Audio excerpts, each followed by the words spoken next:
Oke. Oke.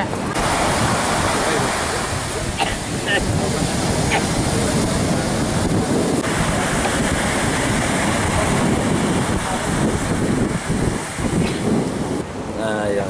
Jadi di Batam, Tuanku Parit, nama nampak banyak. Jadi sekarang adalah untuk menentukan satu Ramadan dengan secara milik bulan secara langsung. Di sekarang bulan belum kelihatan.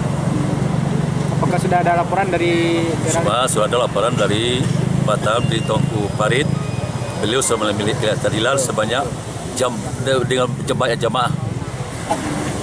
Cuma lapor itu hanya diganggam dulu, belum diterima. Cuma nanti dimusyawarahkan di Masjid Raya Seboret Ulakan Sumatera Barat. Selesai itu hasilnya tentunya 1 Ramadan.